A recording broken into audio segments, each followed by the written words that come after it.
Вітаем вас. І працягваем добрую традыцыю. Нядзелю падводзіць разам вынікі культурнага тыдня. У студыі з вами Ганна Панцялеева і Дмітрий Карась. Самыя цікавыя падзеі ў культурным жыцці краіны толькі на тэлеканале сапраўдных каштоўнасцей. Сёння ў праграме. Пазнаёмімся з гасцямі-удзельнікамі 33-й мінскай міжнароднай кніжнай выставы «Кірмашу». Пагартаем старонкі выдання пераможцы 65-го нацыянальнага конкурсу мастацтва кнігі. Далучымся да мерапрыемстваў, што прайшлі ў межах Дзён культуры Расіі ў Беларусі. Акунемся ў атмасферу 19-го міжнароднага маладзёжнага тэатральнага форума «Март-Кантакт». Убачым, як прыняла публіка прэм'еру оперы Джузеппе Верді «Набука» ў пастаноўцы італьянскага рэжысёра Жан-Карло Дель Монака на сцэне Вялікага тэатра Беларусі. Даведаемся пра планы мінскага абласнога драматычнага тэатра на юбілейны для калектыва год. Завітаем на вечар памяці мастака-авангардыста Владзіміра Акулава у сталічную галерэю «Арт-хаус». І гэта не ўсе тэмы выпуску. Заставайцеся з намі. 22 сакавіка. Дзень, які адклікаецца болем у гістарычнай памяці Беларусі. Сёння ўспамінаюць ахвяр хатынскай трагедыі, сімвала тысяч спаленых вёсак і зламаных лёсаў. Гэта не толькі сумная дата, але і напамін пра кошт міру, які так важна берагчы. 83 гады таму 149 жыхароў вёскі Хатынь, у тым ліку і 75 дзяцей, былі спалены жыўцом. Створаны на месцы Хатыню мемарыяльны комплекс стаў сусветным сімвалам незлічоных ахвяр, пакут і мужнасці беларускага народа ў Вялікай Адчыннай вайне. Паставы «Культурная сталіца Беларусі 2026» учора сустракала фінал нацыянальнага адбору да міжнародных конкурсаў 35-го фестывалю мастацтва «Славянскі базар» у Віцебску, які прайшоў у фармаце гала-канцэртаў. Падтрымаць удзельнікаў можна было ў прамым эфіры на тэлеканале «Беларусь-3». А зараз прапануем узгадаць, як гэта было і паслухаць пераможцаў, што прадставяць нашу краіну на самым доўгачаканым песенным фестывалі краіны.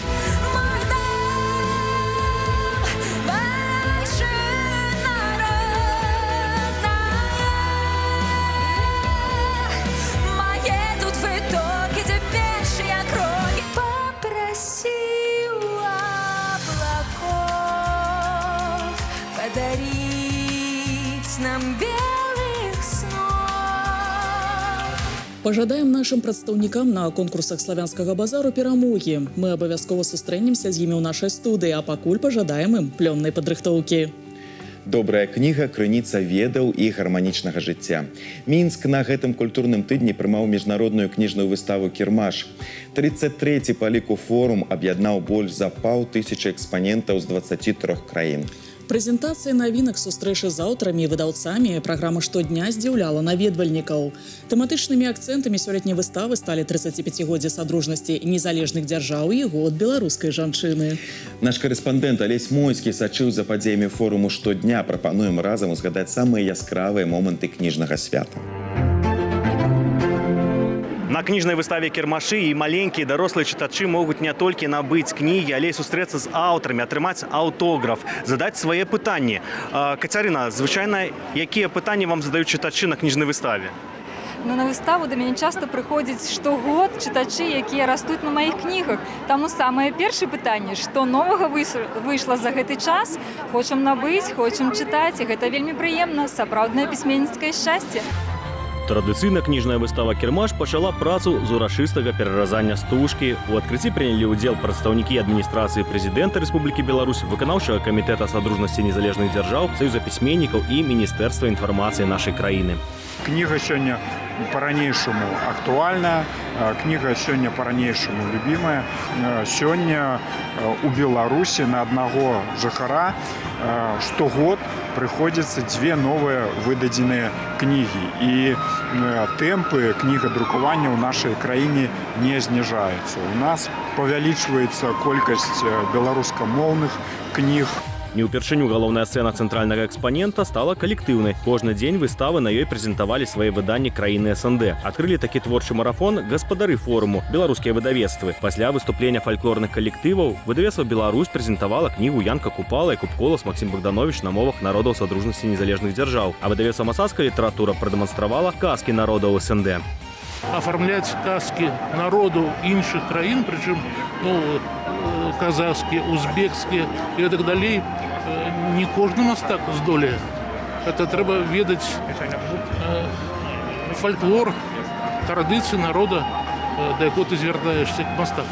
Адной з галоўных падзей форуму стаў міжнародны сімпозіум літаратараў «Пісьменнік і час». Ён прайшоў на тэму агульнай гуманітарнай прасторы СНД як спосабу супрацьстаяння выклікам сучаснасці. Падчас сімпозіуму былі абмеркаваны шляхі ўзаемадзеяння паміж краінамі, у тым ліку і праз узаемны пераклад твораў літаратараў.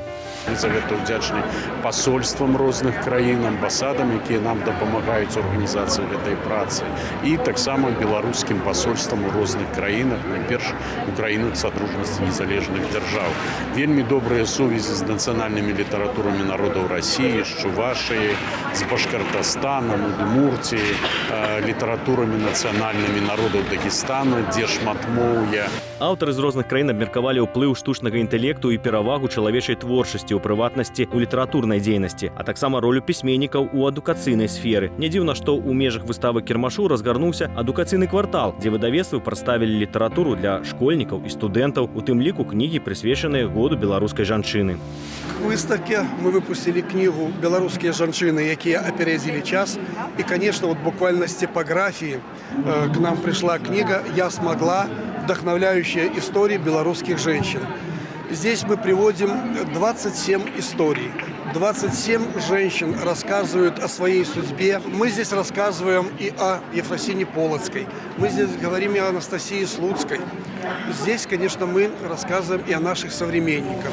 У адукацыйным квартале прэзентавалі сваю дзейнасць вышэйшыя навучальныя установы краіны, дзе таксама выдаюцца часопісы, кнігі, падручнікі і дапаможнікі. На іх стэндах кожны ахвотны мог прыняць удзел у віктарынах, майстар-класах і інтэрактыўных мерапрыемствах. 22 краіны завіталі ў беларускую сталіцу, каб прадставіць 500 экспанатаў, у тым ліку ў міжнародным квартале. Таджикістан і Узбекістан прадставілі традыцыйныя дэкаратыўна-прыкладныя вырабы, нацыянальны касцюм і новыя кнігі, выпушчаныя ў іх краінах. В нашем стенде представлен такой очень интересная книга «Новый Узбекистан», где именно рассказывается и показывает именно дружбу между другими странами, как активно продвигается, развивается за последние годы наша страна. Да 35-годдзя СНД, вядома, большая ўвага была адведзена менавіта краінам-удзельніцам Содружнасці. Так, каля галоўнай сцэны форуму размешчаны асобныя стэнды, якія знаёмяць з літаратурай гэтых народаў, як, напрыклад, з творчасцю вядомага кыргызскага пісьменніка Чынгіза Айтматова. Ды і на самой галоўнай сцэне таксама можна было ўбачыць і нацыянальныя строі, і паслоў краін СНД ў Беларусі, якія разам з выдаўцамі прэзентавалі дні сваіх дзяржаў. Акрамя краін-удзельніц Содружнасці незалежных дзяржаў былі прадстаўлены і экзатычныя краіны, як Палестына або Венесуэла, якая не толькі прадставіла друкаваную прадукцыю, але і культурныя славутасці сваёй краіны і яе дары прыроды. Yo lo puedo resumir en una palabra, y es como es la resiliencia del pueblo venezolano. Напэўна, наведвальнікаў выставы ўражвае наша трываласць, наша пастаянства, наш заўсёдны ўдзел у мерапрыемстве. Мы кожны год з задавальненнем прымаем запрашэнне і стараемся прадставіць нешта новае на кніжнай выставе кірмашы. У такі няпросты час для нашай краіны гэта вельмі важна. Паказаць, што мы працягваем працу. Мы тут. Мы гатовы ажыццяўляць культурны абмен і прадстаўляць нашу краіну.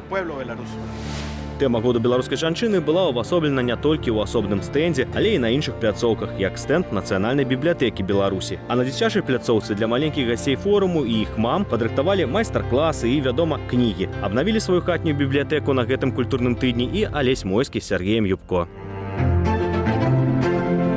Кніжная выстава «Кірмаш» – гэта традыцыйна яшчэ і час падвядзення вынікаў і раздачы заслужаных прызоў. Так, свае запаветныя статуэткі атрымалі пераможцы нацыянальнага конкурсу мастацтва кнігі. За званне лепшага сёлета змагаліся больш за 35 выдавецтваў рознай формы ўласнасці, якія прадставілі каля 150 выданняў. Вышэйшую ўзнагароду конкурсу ў намінацыі «Трыумф», ганаровы знак «Сімвал», «Залаты фаліянт» і ганаровы дыплом імя Францыска Скарыны сёлета атрымала выданне «Час выбраў» выдавецкага дома «Звязда».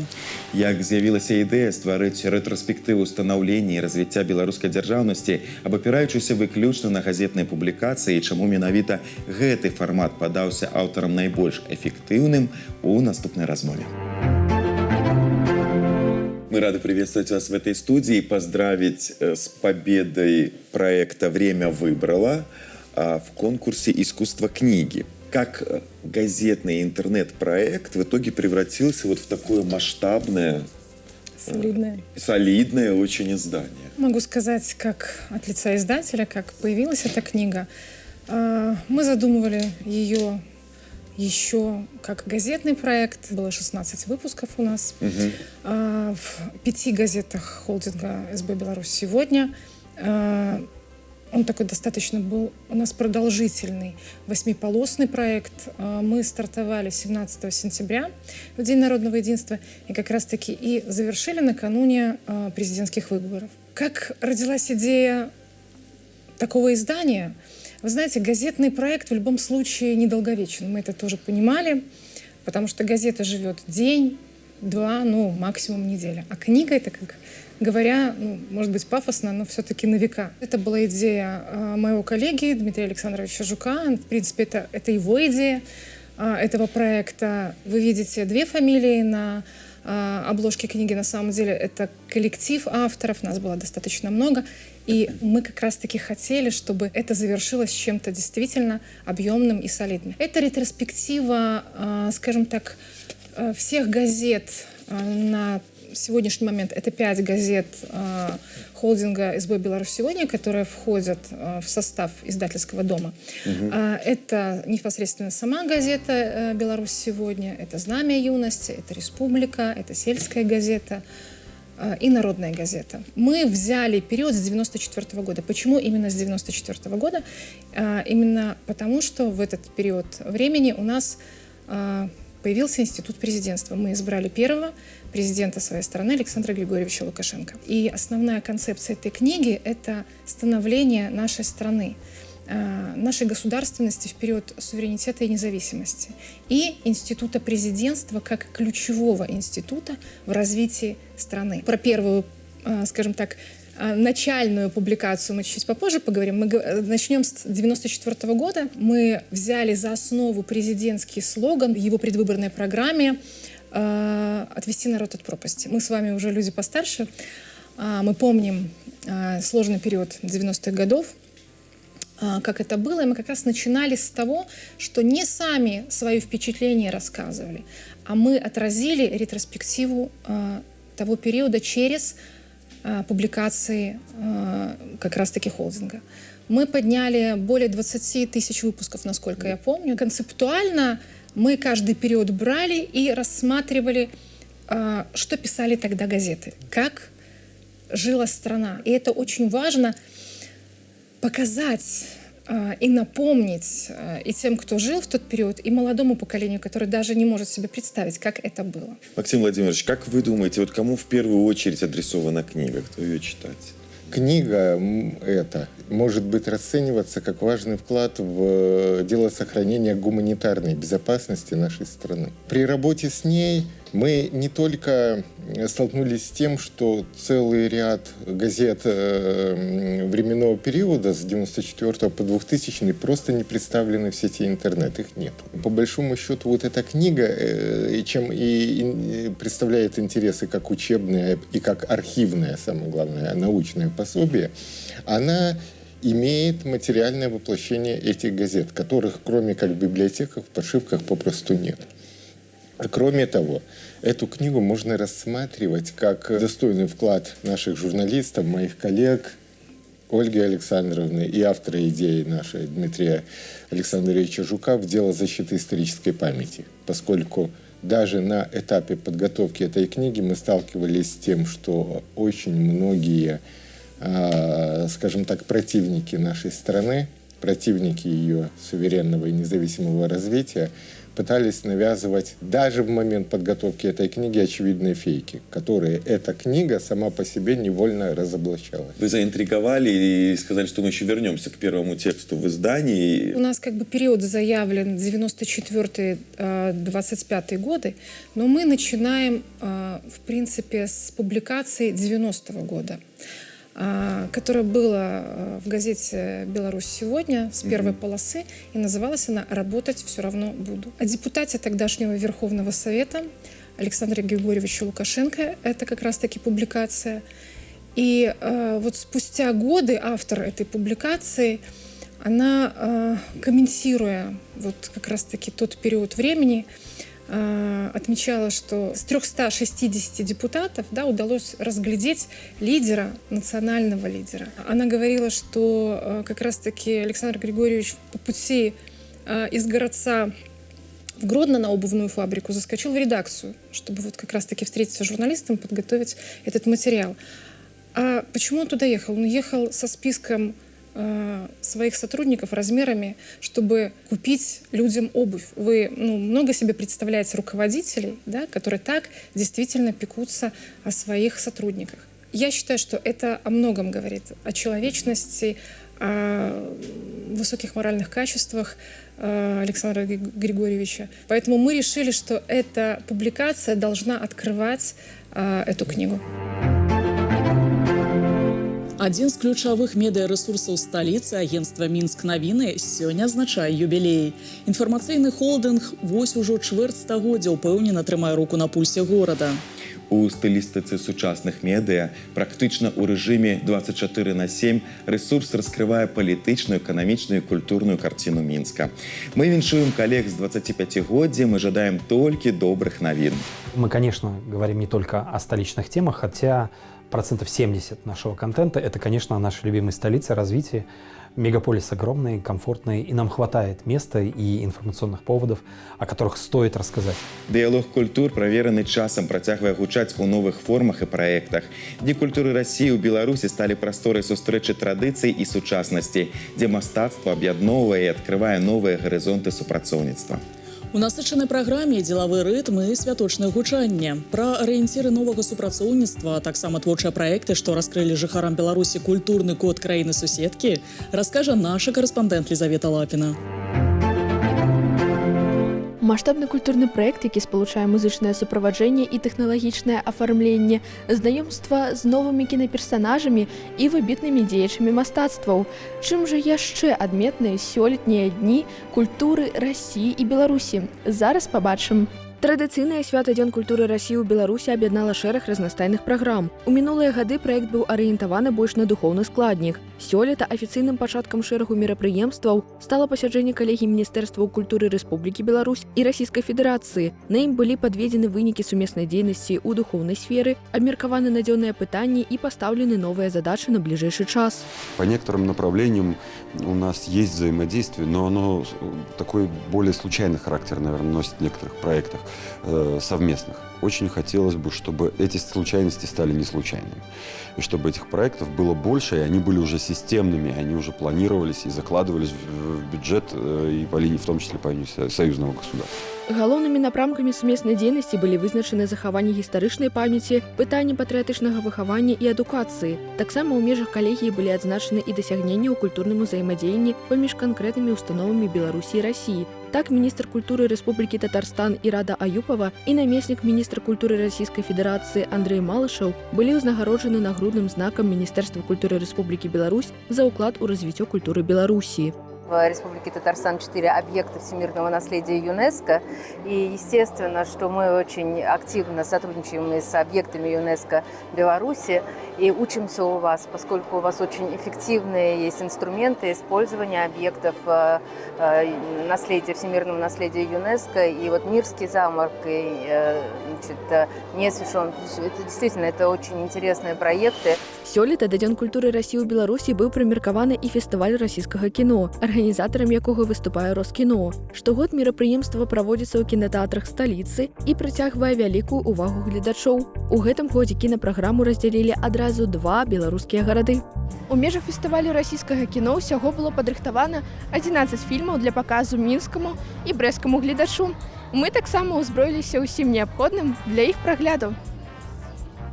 Значнае месца на фестывалі займаюць гістарычныя і дакументальныя фільмы, у тым ліку кінастужкі савецкага часу. Мы собрали уникальную подборку фильмов, куда вошли самые главные кинохиты последних лет российского производства, но и также фильмы золотой коллекции Мосфильма, которые посвящены священному подвигу советского народа в Великой Отечественной войне. Аднак большасць кінастужак вынік плённай працы сучасных кінематаграфістаў за апошнія гады. Фільмы вылучаюцца жанравай разнастайнасцю і яскравасцю вобразаў і адлюстраваных фантастычных і звычайных жыццёвых сітуацый. Але галоўнае, праз іх падымаюцца актуальныя праблемы выбару, кахання, сяброўства, вайны і міру. И фантастические, и семейные, и приключенческие фильмы, то есть на любой вкус, на любого белорусского зрителя. Это говорит о том, что мы не только сохраняем нашу общую историю, наше культурное наследство, но и приумножаем его. Першым на фестывалі прадставілі фільм «Бураціна», прэм'ера якога адбылася 1 студзеня ў расійскіх кінатэатрах. Гэта экранізацыя адразу двух твораў: знакамітай гісторыі Карла Калодзі «Прыгоды Пінокія» і казачнай аповесці Аляксея Толстога «Залаты ключык» ці «Прыгоды Бураціна». Музычны фантазійны фільм, рэжысёрам якога з'яўляецца Ігор Волошин, аб'ядноўвае акцёраў і камп'ютарнага графічнага героя. Для нас была задача совместить все лучшие традиции мирового кинематографа и рассказать историю трогательную, нежную, добрую, в которой главный герой, находясь в состоянии выбора, выбирает семейные ценности.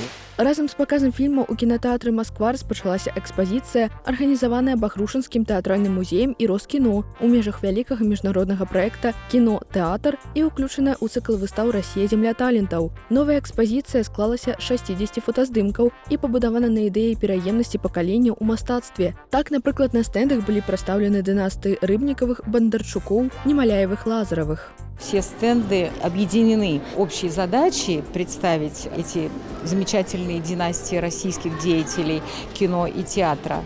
Но при этом они все разные. У каждого стенда, у каждого героя свое лицо, у каждой семьи.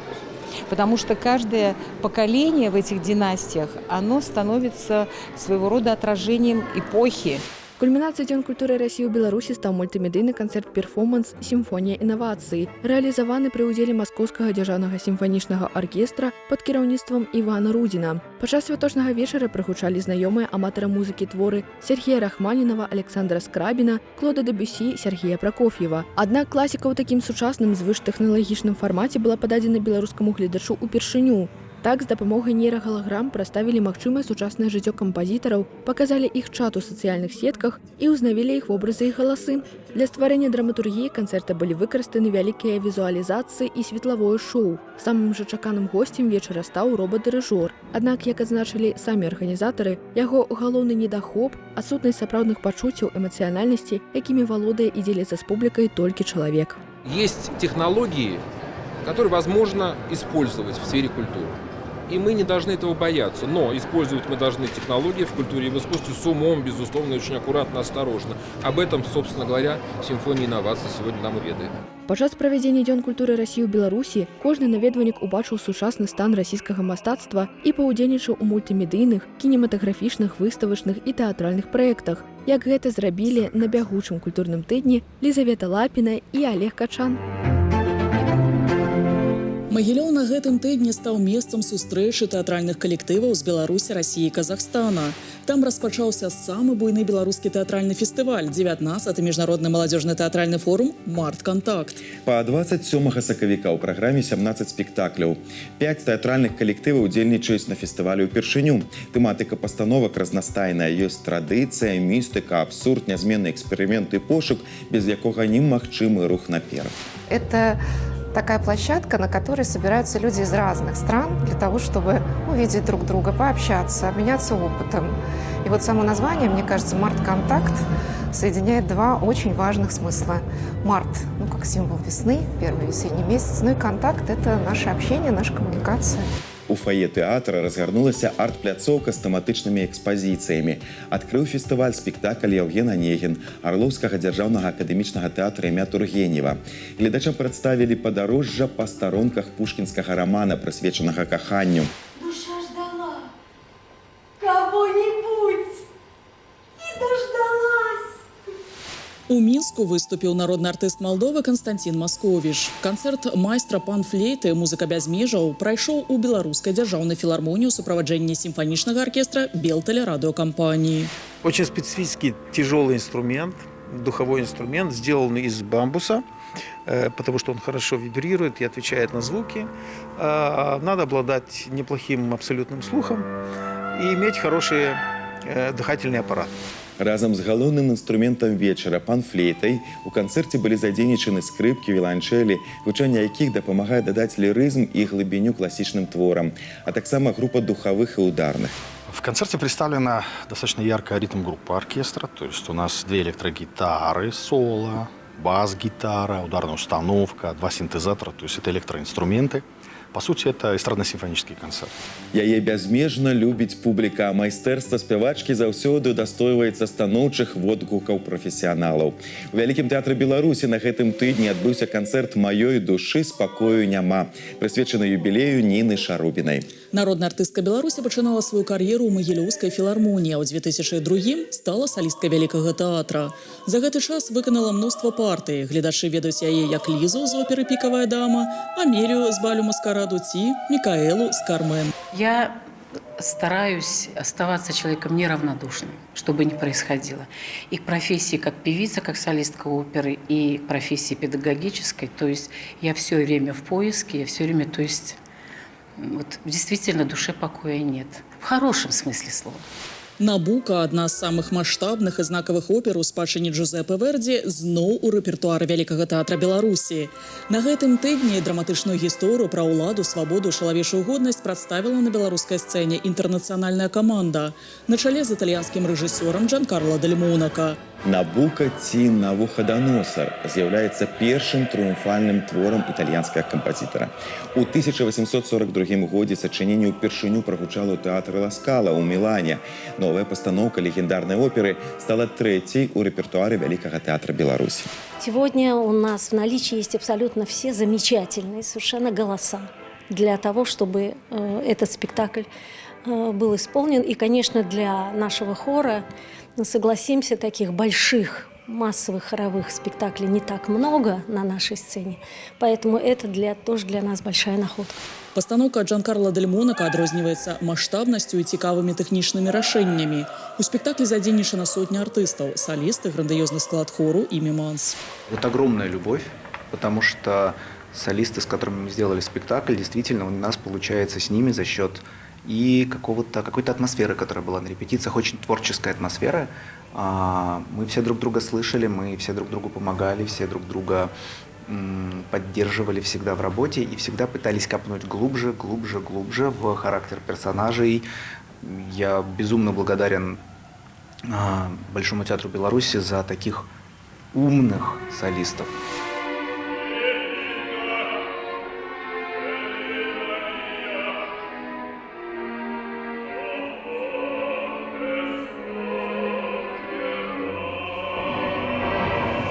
Тэатр – гэта заўсёды больш, чым сцэна і рэпертуар. Гэта жывая гісторыя, напісаная ролямі, лёсамі і сустрэчамі з публікай. Мінскаму абласному драматычнаму тэатру маладзечне 35 гадоў. І за гэты час ён стаў важнай часткай культурнага жыцця рэгіёну, захаваўшы сваю творчую індывідуальнасць і вернасць гледачу. Яго рэпертуар адрозніваецца жанравай разнастайнасцю, а пастаноўкі глыбінёй мастацкай задумы, шчырасцю пачуццяў і высокім сцэнічным майстэрствам. Пра знакавыя спектаклі, супрацоўніцтва з маладымі рэжысёрамі, а таксама прэм'еры юбілейнага года у наступнай размове. Роман Матвеевич, здравствуйте. Добрый день. В 1991 году было принято решение о создании Минского областного драматического театра на базе Молодеченского народного. А с какого момента ведет свой отчет сам театр? Ну, вообще официальное открытие было 3 февраля 1991 года двумя спектаклями. Это «Промаки» по пьесе Янки Купала были показаны в первом действии, а во втором действии по произведению Якуба Колоса «Новая земля», спектакль в постановке Николая Петровича Мацкевича, это художественный руководитель театра на тот момент, а «Промаки» поставил артист театра Андриан Барткевич, который до сих пор работает в театре. Театр создавался изначально как белорусскоязычный театр и много лет работал только на белорусском языке, и молодые ребята, которые пришли после университета, культурной академии, они, помимо того, что они заняты были в репетициях, в спектаклях, проводили занятия. Приезжали педагоги по пластике Владимир Иванович Лаврухин, приезжал Константин Васильевич Маматюк, художник-гример. И практически все известные на тот момент режиссеры Беларуси, они работали в Минском областном драматическом театре. В 1994 году молодечно был организован первый фестиваль «Молодеческая соковица». И на этот фестиваль приехал весь цвет, театральный и не только театральный. А если у Молодеченского театра визитная карточка, спектакль? Ну вот долгие годы был как раз спектакль «Комедия». Он очень много показов выдержал. Он не списан официально. То есть он как бы находится в репертуаре театра, но пока он не идет. В Молодечном не так много театров. И как подобрать репертуар, чтобы угодить всем категориям публики?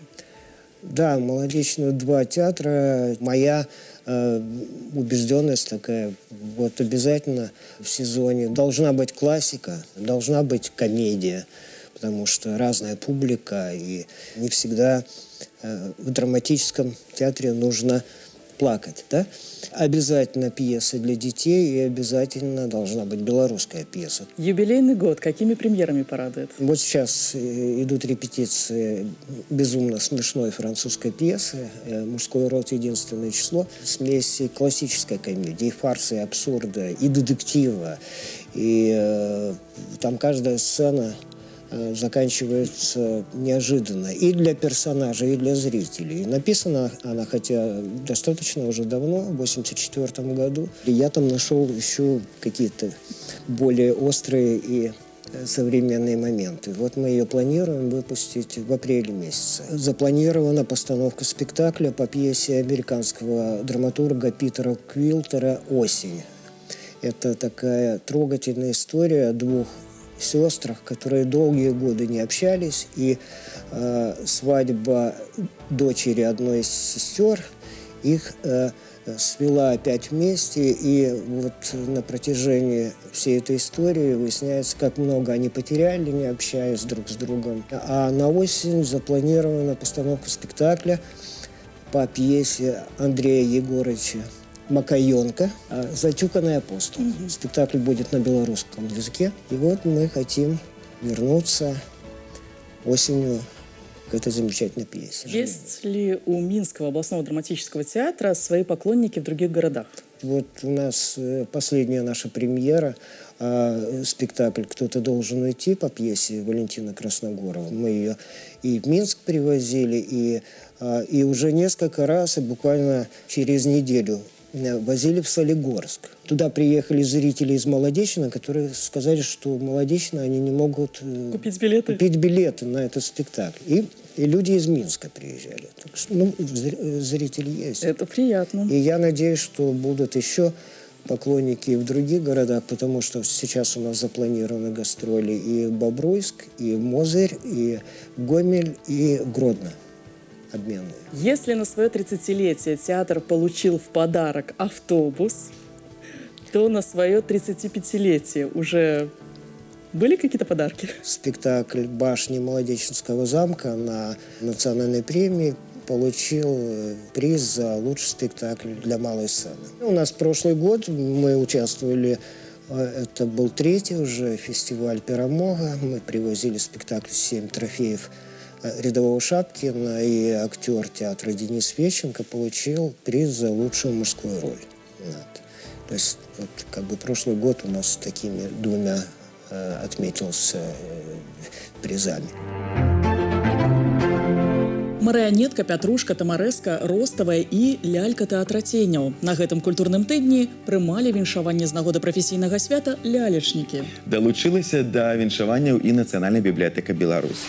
Там прадставілі адукацыйны праект «Свет тэатральных лялек», які знаёміць наведвальнікаў з гісторыяй і сучасным станам тэатральнага лялечнага мастацтва Беларусі. Центральную часть книжной выставки составляет книги по изготовлению кукол, по управлению этими куклами.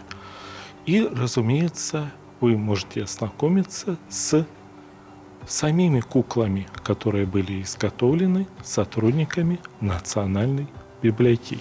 Таксама сваё прафесійнае свята на гэтым культурным тыдні ў 27-й раз адзначылі паэты.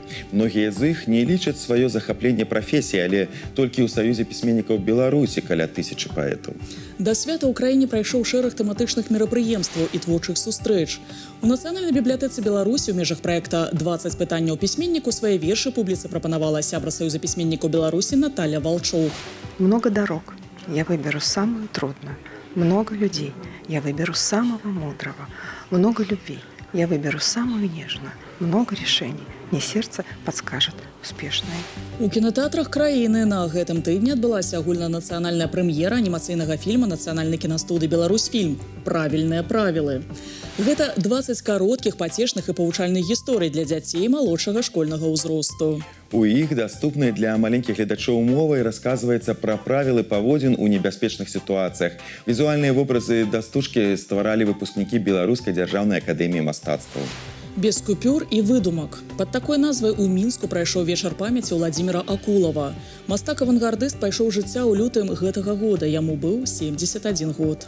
Яго натхненне нараджалася не толькі ў спадчыне вялікіх майстроў, але і ў родным Слуцку, у яго павольных вуліцах, у тварах людзей, у паўсядзённым жыцці і святах. Ён быў не проста мастаком.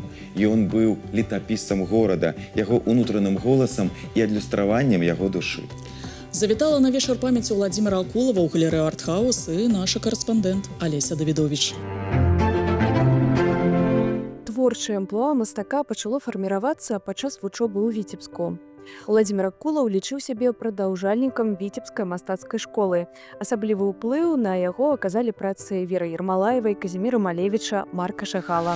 У гэты вечар сабраліся аматары творчасці майстра, а таксама мастацтвазнаўцы і тыя, хто быў з ім асабіста знаёмы, як, напрыклад, калекцыянер Яўген Ксяневіч, які і правёў сустрэчу. Госці галерэі маглі ўбачыць некаторыя работы майстра, а таксама афішы выстаў, фота з іх урачыстых адкрыццяў. Витебская школа отличалась тем, что там было меньше академизма, было больше свободы.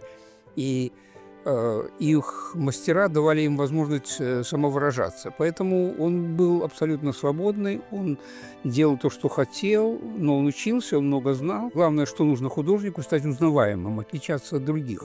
Он отличный от других. Его можно не подписывать. Акулова один раз увидишь, и видно его мастерство, видно его мир, виден его даже почерк. На палотнах Владзіміра Акулова можна заўважыць запамінальныя аўтапартрэты, выявы сучаснікаў, а таксама абліччы гістарычных дзеячаў, у тым ліку мастакоў. Так, на сустрэчы ўвазе гледачоў прадстаўлены работы Тулуз-Лаўтрэк, свавольнікі з серыі «Футболисты» и «Самурай».